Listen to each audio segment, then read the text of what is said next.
And we need to know what the predecessor masters did. So Mr. Wallace Roney, being a disciple of Miles Davis, has something to say about it. I want you to hear this. Via the stuff that I taught him, that's important. It is easy to discard what came and try to do something totally different. That's easy. It's harder to take all the stuff that was before and take it further. In other words, like, it's easy to say I don't want to learn the alphabet, so come up with your own alphabet. But it's harder to take the 26 alphabets and add a 27th alphabet and make it as valid as the 26. The crisis we are experiencing at present in flamenco guitar nowadays, there is nothing original really. Anything which everybody is doing, there is not one thing that Paco has not done 40 years ago. So no originality, and a big problem getting stuck, like a stock point. And I have no alternative but to conclude that this is due to the lack of deep knowledge of Paco de Lucia. If we don't know his music, we will never be able to make any evolution on anything in flamenco field. People know to know three falsetas or one piece or that's not enough. We need to know in depth, really deeply know the artist, know his style, how he composed like this, why, etc., his influences and everything. And therefore, that's why following the footsteps of other great masters, someone can achieve a high level. But without that knowledge there, and there is this example of Pablo Picasso, before he invented his own style or he came out with the Cubism thing or anything, he was a master.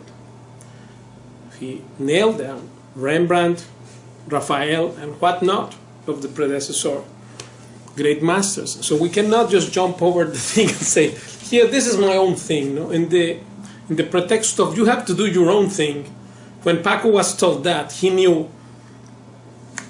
at perfection everything what Ricardo, Sabicas, or anyone else before did, times 25. And then he created his stuff. But, by the way, when he followed the advice Sabicas gave him of creating his own music, then Sabicas didn't like it. He has to go out of the hall of the concert. As the son of Mario Escudero points out in one documentary. Well, anyway, the thing is that this crisis of creativity and of lack of innovation, total lack of innovation. Everyone plays with the caja. Paco did also before. Play with that bass, with other instruments. Paco did also before. So what's new? They're out. Nothing. This is the reality. It's not to be pessimistic or anything. It's just to be objective. And therefore, I will post the description of this video. The one of the article, for example, regarding harmony and the way to arrange music, how these things have not been surpassed yet. Nobody's doing one thing original. This is a big problem, and everybody wonders why it would be, man. I don't know why. Why? It's because we lack knowledge. So there is the need of a deeper knowledge of Paco de Lucia in order to create something beyond what he did. And this is not happening yet. Hopefully it will happen soon. But here, Maestro Wallace Roney, the best trumpet player of the world, and one person to whom I relate a lot because he's really an authentic disciple of Miles Davis.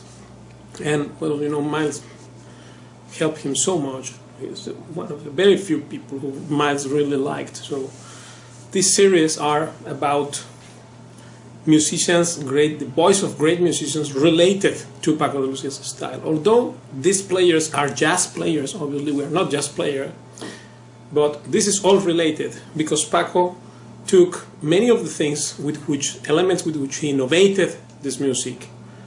Paco took from Chick Corea, from McLaughlin, etc., from these people who comes from Miles Davis lineage also, and then therefore we are related to that, and this is totally relevant to do. Actually, Paco also listened to this music a lot, although it was not flamenco music, right?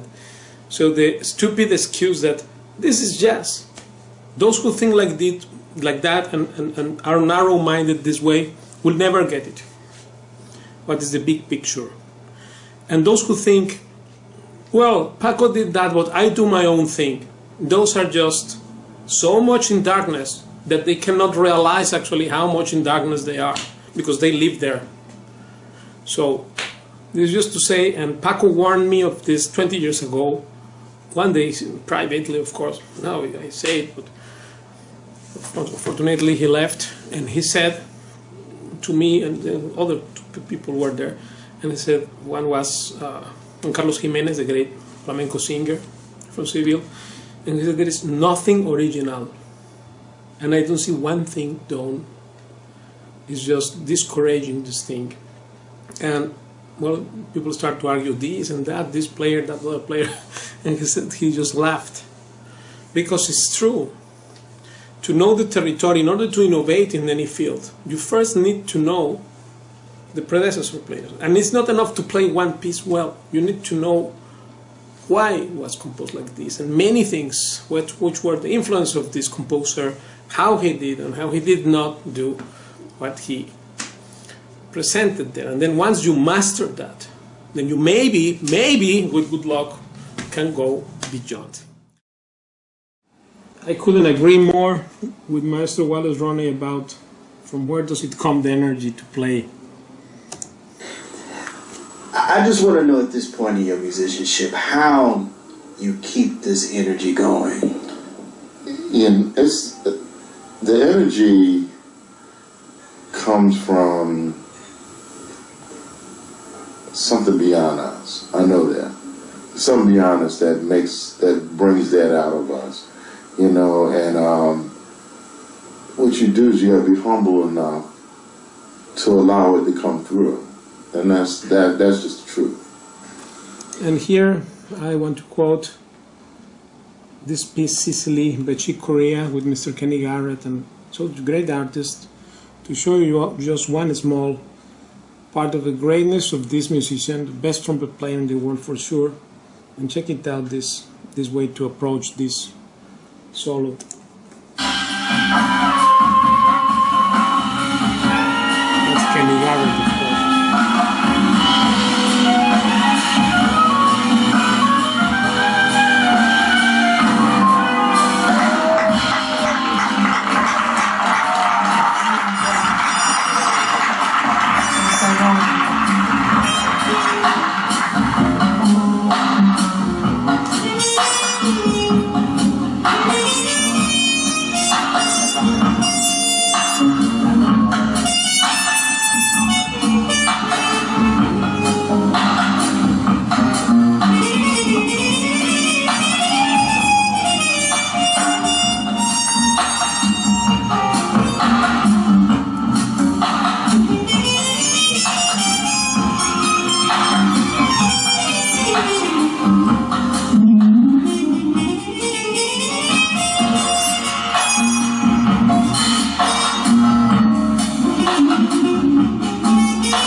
único que descubrí ahí la improvisación. La improvisación es algo que yo pienso que cada músico del estilo que sea, del clásico, del flamenco, de cualquier otra música debería aprender, porque en la improvisación te da mucha libertad y a la vez te da mucho conocimiento de dónde estás tocando, de cómo estás tocando, de qué armonías están en cada momento, ¿no? Muy bien. Pablo. Sí, Paco, ¿qué es para usted la música popular y qué es la música elitista?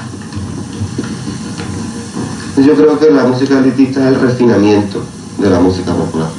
Por ejemplo, el flamenco. El flamenco originalmente es una música popular, la música del pueblo de Andalucía. Pero creo que ya no le pertenece más al pueblo, porque de pronto habemos gente que nos hemos pasado toda una vida encerrados, puliendo esa expresión popular.